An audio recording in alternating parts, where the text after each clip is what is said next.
우리는 어차피 실패한다. 그렇다면 우리에게 더 절박한 질문은 어떻게 실패하지 않을 것인가 하는 문제가 아니라 어떻게 실패를 다룰 것인가, 혹은 실패 끝에서 무엇을 할 것인가 하는 문제다. 실패를 마주했을 때 패배감은 옆으로 밀어두고 가만히 상황을 살펴본다면 그 잔해에는 반짝거리는 것이 잔뜩 섞여 있다. 그리고 그 일에서 무언가를 배웠다면 그것을 실패라고 부를 수 있을까? 오늘 뭐 볼까 고민하는 분들을 위한 취향 추천 팟캐스트 책플릭스. 이번 에피소드는 박소령 작가의 실패를 통과하는 일 속 한 구절로 시작합니다.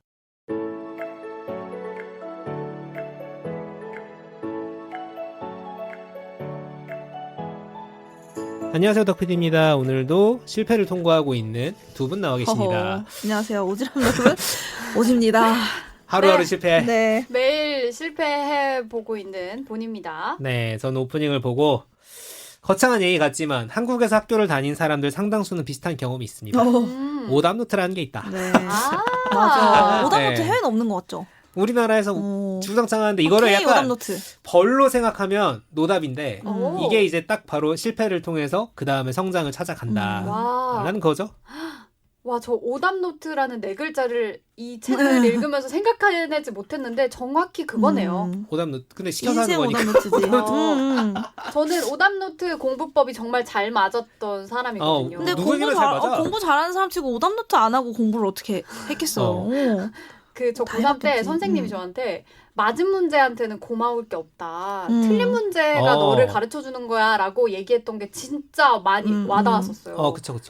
저는 심지어 오답노트만 한 게 아니고 맞췄는데 뽀록으로 맞춘 문제도 맞아. 하라 그치, 그랬었어요. 그치. 그거는 맞아요. 답을 찍어서 맞추는 것도 정답이 아닐 수 있기 때문에 그러니까 공식을 점검해야 될 거 아니야. 갑자기 소개할 게 없어요. 그냥 오답노트 하세요. 근데 저는 뭐 좀 다른 얘기지만 오프닝 들으면서 제가 최근에 한국 그 프로야구를 좀 열심히 봤어요. 네. 최근 몇 년 좀 열심히 봤는데 이게 다른 스포츠랑 다르게 야구는 게임 수가 되게 많잖아요. 그치. 그렇죠. 그리고 매일매일 경기가 있어서 한 번 지는 게 그렇게 데미지가 맞아. 누적되면 물론 진짜 열받지만 그치. 한 번 지고 한 번 이기고 일희일비하지 않는 습관이 점차 들더라고요. 그래서 제가 그 패배감 속에서 이제 나올 때 도움이 됐던 스스로 생각한 문장이 그래 지는 게임도 있는 거지였어요. 이 게임이 별로 없으면 물론 이 실패의 경우에는 이렇게 게임 수가 많은 그런 게임은 아니었지만 어쨌든 내 인생에서 맨날 승리만 하지는 못하고 지는 게임도 있는데 전체적인 방향을 봤을 때 한 게임 진다고 리그 전체를 패배하는 건 아니니까 맞아요. 지는 게임도 있는 거지. 이게 야구 덕분에 그러면 역으로 이런 게임 마인드가 수를 많이 생기더라고요. 늘리는 방법이 있겠네요. 그거 되게 중요해요. 그쵸. 그리고 졌을 때 내일 시합을 오늘 졌으니까 내일도 망칠 거냐가 아니라 오늘 졌지만 내일 시합은 더 잘 준비할 수 있지. 이런 마인드가 제가 야구를 보면서 좀 배운 게 있어서 도움이 되더라고요. 저는 주식을 보면서 그렇죠. 그러니까 우상향하는 주식이어도 매일 오르는 건 아니거든요. 맞아요. 내려갔다 올라가기 때문에 올라갔다. 오늘 내려갔다고 내일 또 내려가는 법 없으니까 모두 화이팅 하시고 생각하시는 게 있을 것 같습니다. 이 작품을 제가 사실 엄청 고민하다가 골랐는데 고민한 이유는 그러니까 저희가 평소에 다루는 어떤 소설이나 이야기가 있는 그런 책은 아니에요. 이게 퍼블리라는 회사 기억하시나요? 네. 우리나라에서 최초로 이용자가 돈을 내고 콘텐츠를 소비하는 유료 디지털 콘텐츠 시장의 문을 연 플랫폼을 창업해서 10년 동안 이끌어왔던 창업가 박소령 씨가 그 10년 동안 회사를 운영하면서 했던 잘못된 선택들에 대해서 그 적은 사업 노트를 엮어서 낸 책이거든요.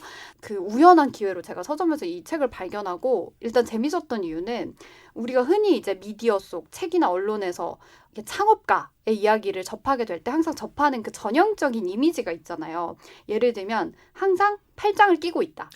항상 이거 생각 팔짱을 못했는데? 끼고 조금 거들먹거리는 미소로 굉장히 성공한 흔히 이제 우리 뭐 유니콘 기업이라고 부르는 기업 가치가 1조 원 이상 되는 스타트업의 대표들을 이제 떠올려 보면 그런 모습이었던 것 같고 혹은 뭐 엑시트를 했다고 하죠. 뭐 기업이 뭐 수천억 원의 가치로 이제 이득을 크게 남기고 투자자들의 목에 큰 돈을 돌려줬다라는 그런 대박 신화 뭐 이런 모습으로의 대표들을 항상 봤던 것 같아요. 그래서 그런지 최근 한 몇 년 사이에 이런 성공, 기업, 창업에 대한 동기부여 영상들이 제 유튜브 알고리즘에 많이 떴거든요. 야, 자영업 하시겠네. 근데 어떡해. 그걸 보면서 저도 막 좋은 인사이트도 많이 얻고 이렇게 성공하는 거구나 동기부여가 많이 되기도 했지만 한편으로는 그런 생각도 했어요. 모든 일이라는 게 쪽박 아니면 대박만 있는 건 아니잖아요. 항상 이제 오르락 내리락 하는 그 과정 자체가 사실 일인데 그런 사람들의 이야기는 왜 이렇게 쉽게 볼 수 없을까라는 궁금증이 있었어요. 그리고 제가 요즘에 가지고 있던 생각이 우리나라는 실패가 허용되지 않는 사회다. 그러니까 세컨 찬스, 두 번째 기회가 주어지지 않는 사회다. 그래서 너무 스트레스 지수가 높다라는 생각을 하고 있었는데 우리가 보통 실패에 대해 다룰 때 저는 이런 실패들을 했지만 결과적으로 크게 성공했습니다. 라는 이야기의 플롯만 봤지 저는 실패했습니다. 제 실패를 보여드리겠습니다. 하는 이야기는 잘 없잖아요. 근데 그런 그 맥락에서 사회적 맥락에서 이 책은 저한테 그냥 저는 실패했습니다. 그리고 제 한계는 여기였습니다. 그러면서 본인의 실패를 막 음미하는 자신의 언어로 음미하는 그런 이야기여서 굉장히 신선했고 그리고 다 책을 보고 난 다음에는 그래서 이 사람이 진짜 실패한 걸까? 라는 질문을 던지게 하는 책이에요. 일단 그러니까 그 실패를 언어화했다는 점에서 너무 그 신선하고 용기가 있게 느껴졌는데 뭐 어떤 내용의 책이냐면요. 아까 말씀드린 것처럼 10년 동안 본인이 내린 잘못된 결정에 대한 잘못된 결정을 했던 결정적인 순간 10가지를 좀 통렬하게 어떻게 보면 회고하는 그런 책이에요. 그래서 책 디자인이나 뭐 그런 제목만 보시면 약간의 어떤 감성적인 에세이라고 생각하실 수 있는데 자기계발이랑 거리가 있어 보이는데 전혀 아니고 이게 속된 말로 굉장히 티스럽습니다. 이분의 그 접근 방식이 그래서 오히려 진짜 실제로 경영을 하고 있는 사람 혹은 뭔가 회사를 운영하는 자리에 있는 분들한테는 실질적인 도움이 될 만한 그런 책이고 근데 제가 이걸 왜 좋아했냐 극 F인 제가 왜 좋아했냐면 이런 얘기를 하거든요. 회사를 운영하면서 가장 강렬하게 남아있는 10가지 장면을 꼽아보자면 대부분 잘못된 의사결정의 순간이다. 결정하자마자 바로 이건 망했네 라고 알아챈 때도 있었지만 시간이 한참 흐른 뒤에야 그건 뼈아픈 실수였음을 깨닫고 머리를 땅에 쾅쾅 박고 싶은 경우가 더 많았다라고 하면서 그 10개의 결정적 장면들이 주로 이렇습니다. 펀드레이징을 했을 때, 공동창업을 할 때, 레이오프를 해야 됐을 때 그러니까 그 사람들을 해고해야 되는 순간들이죠. 혹은 주주관계에 대한 갈등, 직원 관리 이렇게 실제로 경영 실무적인 카테고리 위주로 그때그때 잘못한 선택들에 대해서 서술이 되어 있어요. 인사 전략의 모든 것이네요. 진짜 오답노트다. 근데 제가 과연 저처럼 그냥 피고용인인 사람이 어떤 부분에서 공감이 되고 위로를 얻었냐면 첫 번째로 언제 일을 그만둬야 하는가에 대한 레슨을 얻었대요. 중요하지. 이분이. 모든 일을 할 때 사람들이 시작에 대해서는 생각을 많이 하는데 이거를 그만두는 맞아요. 순간이 언제가 되어야 하는가에 대해서 스스로의 2가지 기준이 있었는데 여러분도 적용을 해보시면 좋을 것 같거든요. 첫 번째로 출근길에 만약에 내 수명이 1년 남았다면 3년 남았다면 5년 남았다면 이 출근을 계속 하고 있을 것인가 라는 질문을 던져보아라 가 있었고 두 번째는 출근 계속 하고 있을까? 갑자기 너무 짧다. 질문하게 되네. 5년만 남아도 나는 그만둘 것 같은데. 그러면은 위험 신호입니다. 그리고 두 번째는 이분이 영화 그 컨택트를 되게 좋아하셨대요. 그래서 그 컨택트에서 어느 날 신이 앞으로 나에게 펼쳐질 일들에 대해서 모두 알려주면서 이 길을 선택해도 되고 안 해도 된다라고 할 때 그럼에도 불구하고 나는 앞으로 다가올 모든 일을 다 알면서도 이 길을 선택할 것인가? 이 질문을 스스로에게 던져본다고 하거든요. 중요하죠. 그래서 내가 이 일을 시작하던 때가 2015년인데 그때로 돌아가서 나 지금 겪은 이 모든 이 똥같은 일을 다시 겪을 다시 텐데 그래도 시작할래? 라고 물어봤을 때 항상 대답이 예스였다가 2023년부터는 예스라고 답하기가 힘들어졌대요. 그래서 그때부터 왜 너무 천천히 힘들었나? 끝을 준비하게 됐다고 합니다. 야 이거 브러시업 라이프랑도 연결되네. 그러니까. 다 알고서라도 다시 살 거냐. 그래서 그 부분이 저한테 좀 실질적인 도움이 됐고 그리고 두 번째로 이분이 계몽주의적으로 일을 하는 것에 대한 한계를 스스로 지적을 하거든요. 이게 약간 계몽주의적으로 일을 하는 것. 네, 책플릭스를 만드는 우리한테 좀 적용이 될 것 같아서 공감이 됐는데 이분이 자기가 사람을 바꾸겠다. 뭔가 이상을 이루겠다. 이 일을 통해서 그런 프레임에 갇혀 있었대요. 당신들을 내가 그렇죠. 개몽하겠어. 내가 뭔가 사람들한테 더 좋은 것을 알려주리라라는 그 프레임에 갇혀 있었는데 어느 날 정신을 차려보니까 성공한 플랫폼들은 모두 다 성경에 나오는 7대 죄악에 매칭되는 서비스였다는 거예요. 아. 그래서 예를 들면 인스타그램은 교만, 그리고 페이스북은 시기, 트위터는 분노, 넷플릭스는 나태, 링크드인은 탐욕, 옐프는 탐식, 식욕. 그쵸? 그리고 틴더는 색욕.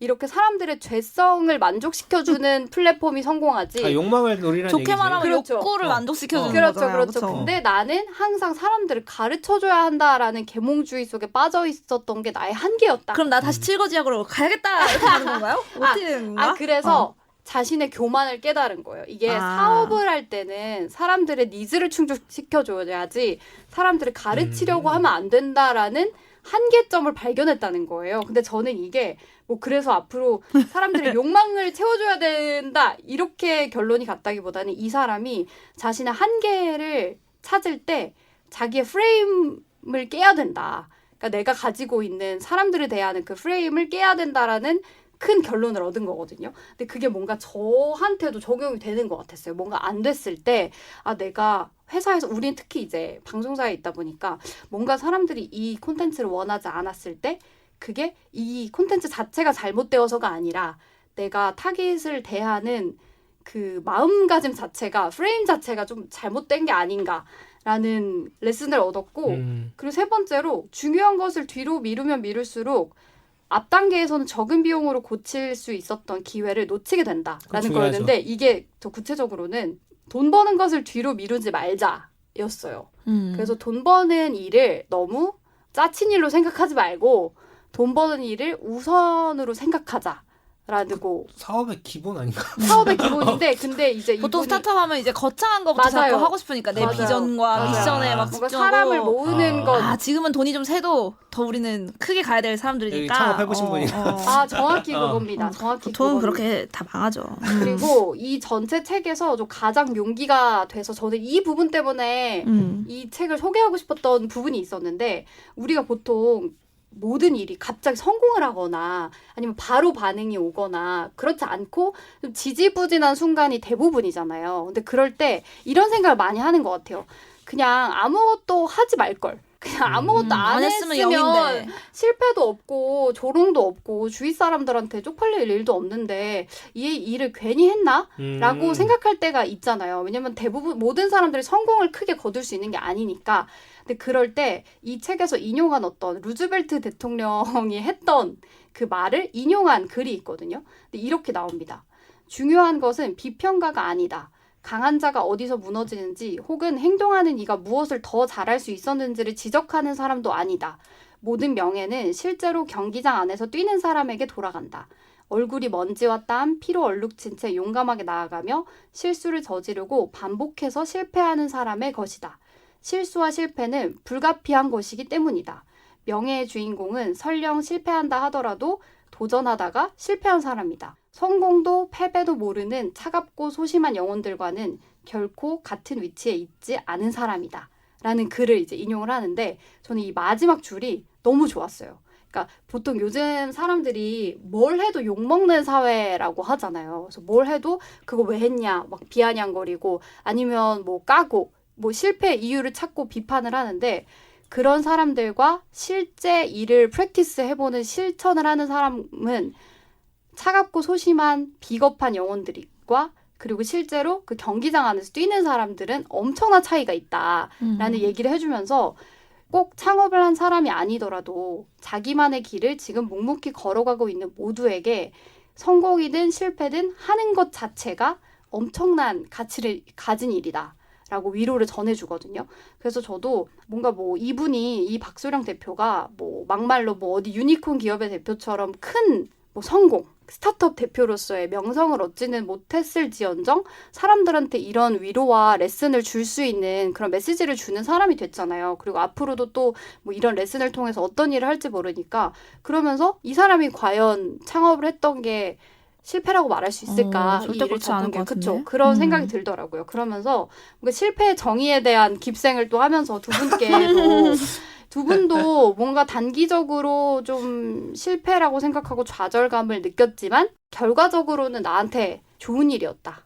혹은 반대. 저는 이거 확실한 게 있는데 제가 복수 전공을 했어요. 벤처를. 오. 마침 그때 이제 박근혜 정권 때여서 청년 창업이 맞아요. 엄청 이제 유행이었죠. 붐이어서 전공이 생겼었어요. 학교에. 그래서 내가 최초로 거의 정말 기수 1기, 2기 막 거의 이러던 시즌에 제가 이제 전공까지 해가면서 나는 사회적 기업 소셜벤처 해가지고 기업가가 돼야겠다 생각을 했었는데 와. 결국 이제 안 하게 됐어요. 그 과정에서 이제 여러 가지를 느끼고 나는 이게 맞지 않구나 하고 결국 이제 이 전공은 그냥 졸업만 하고 이 전공을 살리지는 않았는데 되게 그때는 너무 시간이 아까웠어요.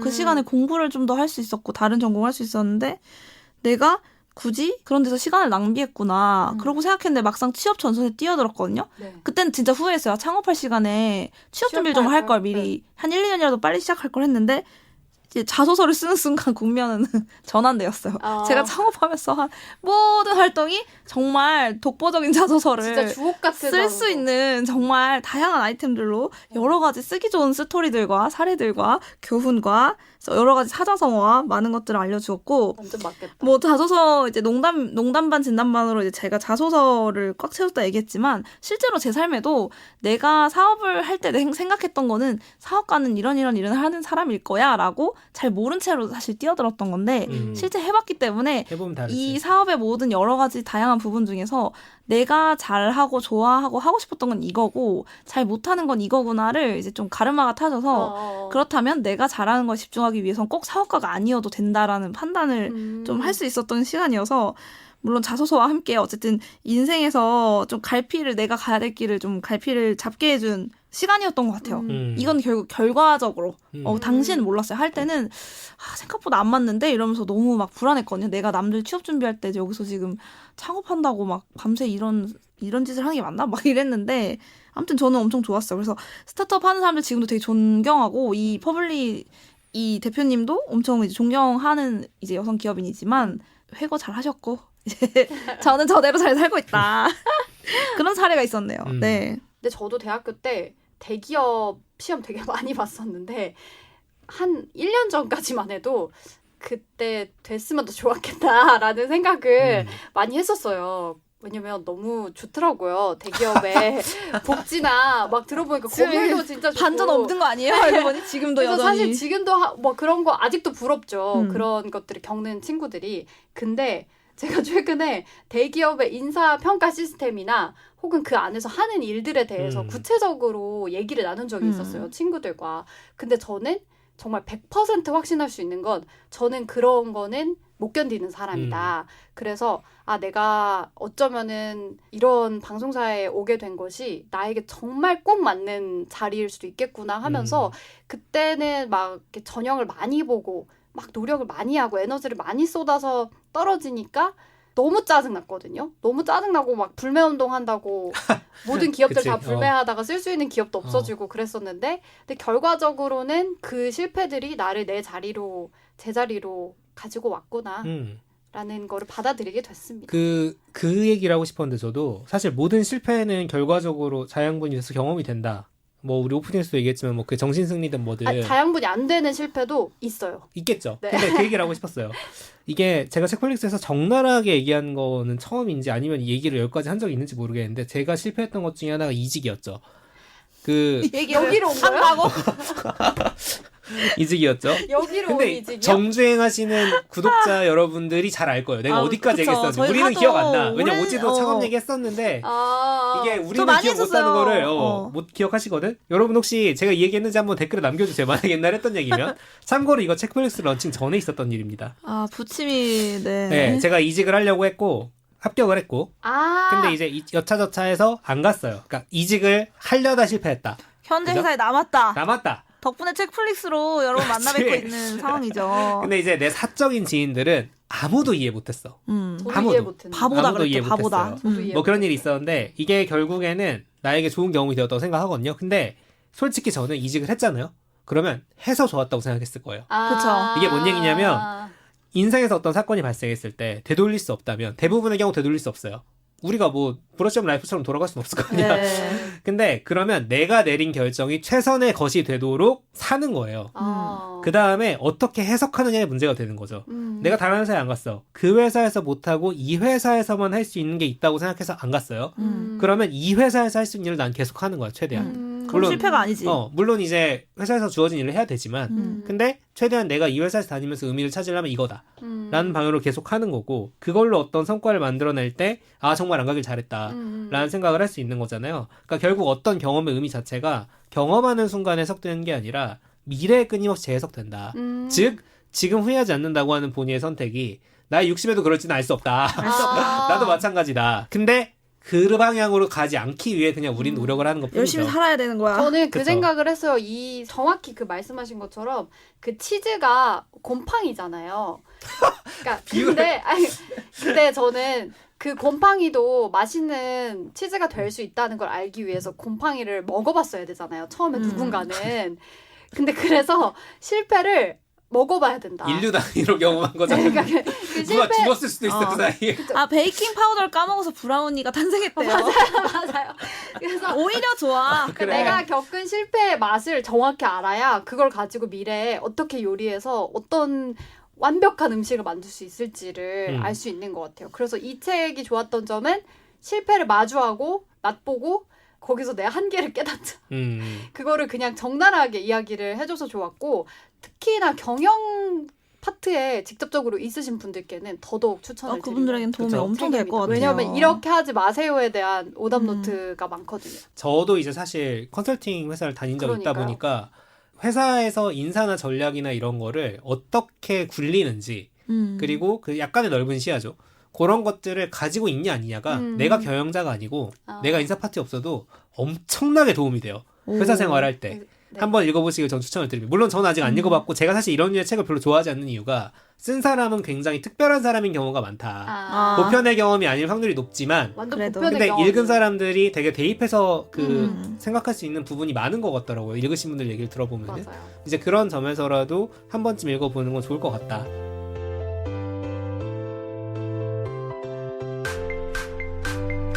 오늘 뭐 볼까 고민하는 분들을 위한 취향 추천 팟캐스트 책플릭스. 지금까지 책 실패를 통과하는 일 이야기 나눠봤고요. 클로징 코너 오지가 아주 핫했던 영화 또 가져왔습니다. 네, 약간 소개하기도 민망하긴 한데 안 짚고 넘어갈 순 없다는 생각에 결심을 했습니다. 사실 이것도 본편감이었어요. 맞아요. 제목은 원 배틀 애프터 어나더. 약간 약간 이걸 이렇게 굳이 소개한다고 싶을 만큼 지금 이제 극장에서 핫한 맞아. 작품 중에 하나입니다. 하지만 이 작품 안 보신 분들도 있을 수 있으니 그분들에게는 내가 이걸 영업을 하지 않고는 못 배기겠다 싶어서 들고 왔고요. 후회 없는 선택. 네. 일단 주연 배우 디카프리오입니다. 디카프리오와 숀펜의 숀펜이에요. 연기 체력소라는 거만으로도 이제 볼 가치가 있고 또 감독도 많은 분들 좀 마니아층이 있는 것 같은데 폴 토마스 앤더슨 감독의 이제 장편인데요. PTA라고 많이 하시죠. 하여튼 이것만으로도 보러 갈 결심을 하시는 분들 많은 걸로 알고 있는데요. 이제 미국에서 반체제 운동을 벌이는 극렬 테러 단체인 프렌치 75라는 단체가 있습니다. 무장 단체고 가상의 단체입니다. 그래서 이 단체에 소속된 주인공 팻이라는 인물이 있어요. 이 디카프리오가 분했고요. 이 팻은 이 단체가 테러를 일으키고 이렇게 공작을 할 때 마지막 단계 폭탄 테러를 해야 될 거 아니에요. 이 폭탄을 이제 설계하고 설치해서 터뜨리는 폭탄 담당이에요. 그래서 이 팻은 막 열심히 활동을 해요.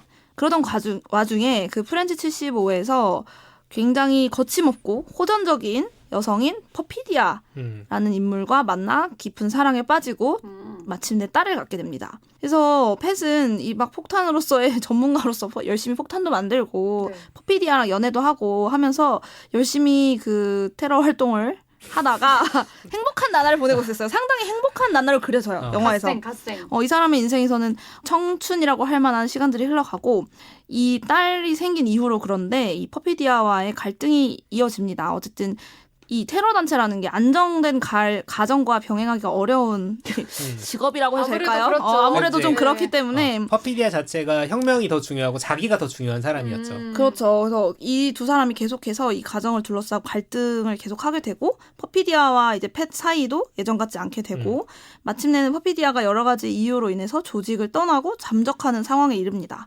근데 그러다 보니까 조직이 위험에 빠지게 되고 이 조직에서는 이 팻과 팻의 딸을 보호하기 위해서 이제 일종의 보호 프로그램이 가동이 돼서 팻은 밥으로 가짜 이름을 얻게 되고 딸은 윌라 이렇게 밥과 윌라라는 새로운 신분을 만들어서 이제 멀리 떠나서 좀 조용히 숨어 있어라. 네. 그래서 이 부녀의 은둔 생활이 시작이 됩니다.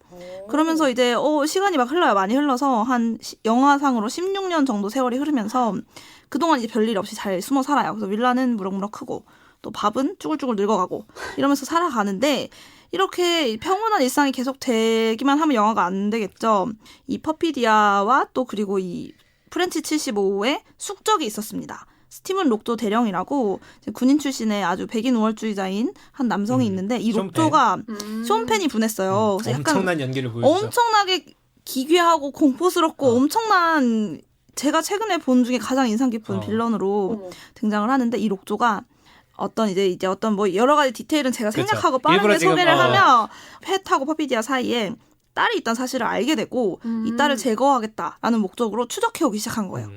근데 지금 16년 흘렀다고 했잖아요. 쭈글쭈글해졌다고. 이 한창 때 그 조직원으로서 활동하던 때 정체성은 이미 굉장히 희미해진 상태란 말이에요. 네. 심지어는 아무것도 잘 기억이 안 나. 밥이 재밌어요. 이 주인공 아, 밥이 너무 웃기다. 내가 한창 때 하던 그거는 이미 너무 옛날 얘기고 딸을 열심히 키우는 싱글데디로서 아니면 막 술 먹고 마약하고 그렇죠.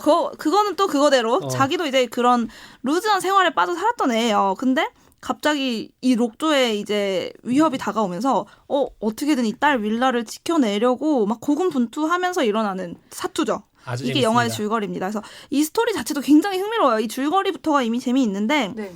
솔직히 이 줄거리만으로는 이 영화의 매력을 솔직히 많이 거의 못 담았다고 할 만큼 영화는 직접 보면서 느낄 수 있는 어떤 게 그럼 재미들이 더 있습니다. 진짜 매력이에요? 캐릭터 하나하나의 설정과 디자인이 엄청납니다. 이 영화를 좀 그래서 코멘트를 해보면 쉽게 말해서 폴 토마스 앤더슨 감독 영화 중에서는 가장 대중적인 편에 속하는 그치. 작품이에요. 원래 어려운 작가주의 영화 하는 사람이니까. 근데 대중적인 그냥 오락 영화로도 손색이 없을 정도고 저는 실제로 이 영화를 추석 연휴 때 시부모님이랑 봤어요. 그리고 시부모님 만족하셨어요. 만족. 어른들이 대중픽. 만족하는 건 진짜 대중픽. 대중픽. 근데도 그냥 그저 오락물이냐? 절대 그렇지 않고 이 영화 평론가라거나 또 평론가가 아니라고 해도 영화에서 좀 의미를 찾고자 하는 우리 같은 감상자들에게도 훌륭한 작품이라는 생각이 들어요. 저는 그 이유는 너무 이제 다양한 층의 이야기거리와 함께 해석의 여지를 남겨놨고 저는 정체성의 이야기를 하고 있다고 봤거든요. 그래서 팻을 예로 들면 팻은 원래 그 테러 단체 폭탄 만들던 사람이고 이 극렬한 그 테러리스트였던 거잖아요. 그런 정체성이 하나 있고 동시에 한 여자의 남편이자 또 아버지로서 밥이라는 정체성을 갖게 되잖아요. 그래서 원래는 파괴하던 사람에서 이제는 무언가를 지키고 보호해야 되는 사람으로서 정체성 변화를 겪거든요. 성공적으로. 근데 반대로 솔직히 퍼피디아 같은 사람은 들으시면서 아마 영화 안 보신 분들은 뭐하는 엄마야 싶을 거예요. 실제로 저도 뭐하는 엄마야 이러면서 봤어요. 그래서 엄마인 동시에 테러리스트였던 퍼피디아는 솔직히 거침없이 테러리스트를 선택했어요. 그걸 상징적으로 보여주는 이제 유명한 장면 중에 하나가 만삭의 몸을 한 퍼피디아가 사격 훈련을 한 장면이 아마 예고편에도 공개가 됐지 싶은데 기관총을 막 쏘면서 너무 신나하는 게 있어요. 내 뱃속에 애가 있는데 이런 것만 보아도 이제 퍼피디아는 테러리스트로서의 정체성에 뭔가 좀 더 선택을 한 것처럼 이제 연출이 되고 있는데 그렇다면 이 아빠와 이 엄마의 사이에서 태어난 윌라는 어떤 정체성을 갖게 될 것이냐. 재밌죠. 비록 아빠의 손에서 오랜 시간 자랐고 그렇긴 하지만 또 동시에 엄마라는 미스테리한 솔직히 아무도 속 시원하게 엄마 어떤 사람인지 얘기 안 해줄 거 아니에요. 그러니까 이 엄마에 대한 궁금증도 있고 미운 마음도 있고 호기심도 있고 근원적인 또 그리움도 있고 이러면서 이제 자기의 정체성을 찾아가는 또 여정이 또 이 영화의 한 축이에요. 태교를 기관총으로 한 윌라니까 태교를 테러로 한 거야. 혁명의 피야 혁명의 피. 근데 또 이 영화 후반에 가면 제가 스포를 하진 않겠지만 모종의 이유로 또 윌라는 자신의 정체성에 대해서 엄청나게 중대한 질문을 또 마주하게 되고 이 과정을 다 거쳐간 윌라는 마지막에 내가 어떤 사람이 되겠다 결단 혹은 어떤 사람이 될지 탐색하겠다 앞으로 그런 결단을 내리면서 영화가 마무리가 되거든요. 야 지금 본이 이거 안 봐가지고 무슨 얘기 너무 궁금할 거예요. 이거 진짜 엄청 재밌어요. 치열하게 추리하고 있어요. 추리 안 돼. 죽어도 추리는 안 돼. 이걸로 못해. 추리가 별로 안 중요해.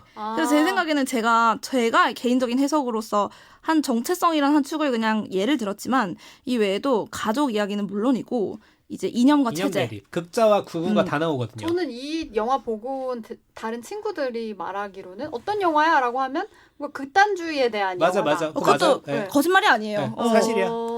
누가 여러 가지 평가들이 있겠지만 다 사실이고 그뿐만 아니라 인종 갈등. 아까 말씀드린 이념 체제, 이념 대결. 그리고 어떤 조직 안에서 일어나는 의리와 배신의 여러 가지 모습들. 또 누군가는 어떤 방식으로 의리를 지키고 누군가 어떤 방식 배신하고 여러 가지 이런 이야기거리들이 있어서 그걸 다 버무렸단 말이에요. 이 질문들을 던지고 있어요. 다 버무리고 굉장히 유쾌한 방식으로. 이게 말로 하면 어려운데 혁명이란 게 어떻게 가능하냐. 막 저렇게 폭탄 테러도 해보고 이것저것 해봤고 지금 근데 사회는 망한 것 같고 여전히 우리가 트럼프 시대를 또 목도하고 있잖아요.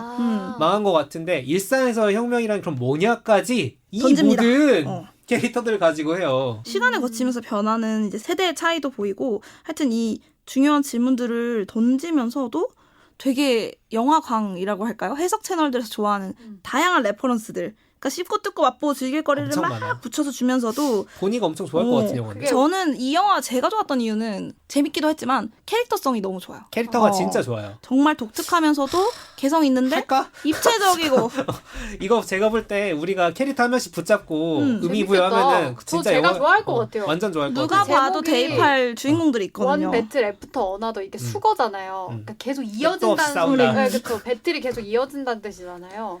그게 맞아요. 어떤 비유인지도 궁금해요. 공시적으로나 통시적으로나 어... 한 투쟁이 또 다른 투쟁으로 이어지고 그 투쟁 속에서 우리가 어떻게 살 거냐 이런 질문들을 던지지만 동시에 우리 시부모님도 좋아하는 다양한 액션과 오락적으로 좋아요. 유머와 영화적인 재미도 확실하다. 그래서 이게- 뭐 평론가 대중을 소위 다 만족시키는 팬일 수 있잖아요. 영화다. 그래서 저는 그런 의미 아니에요. 근데 오지가 잘 설명해줬지만 2시간 40분짜리 영화인데 네. 하나도 안 지루해. 화장실 진짜 하나도 안 지루하고. 갈 것도 잊을 만큼 정말 몰입할 수 있는 영화예요. 그 제가 저 이거 볼 때- 진짜 보고 와야겠어요. 보니가 굿뉴스가 돈룩업 생각난다 그랬잖아요. 네. 이거 보잖아요. 100% 이게 훨씬 더 돈룩업에 제가 가깝다고 할 거예요. 굿뉴스에 세모라고 한 이유가 있어요. 이걸 이걸 봤거든. 봐버렸기 때문에. 이거 보고 비교하면 안 된다. 아니 어. 굿뉴스 제작하신 분들 죄송합니다만 죄송합니다. OBA는 아이, 엄청난 규모가 작품이다. 다릅니다. 예. 자, 아무튼 많은 분들이 또 사랑하고 계시지만 아직도 이걸 안 봤다면 정말 놓칠 수 없는 작품이기 때문에 언급을 안 할 수 없었습니다. 네, 오랜만에 추천드립니다. 댓글 질문 하나 하고 끝낼게요. 이거 보셨는지 원 배틀 애프터 어나도 보셨는지? 다 봤을 거 자기 빼고.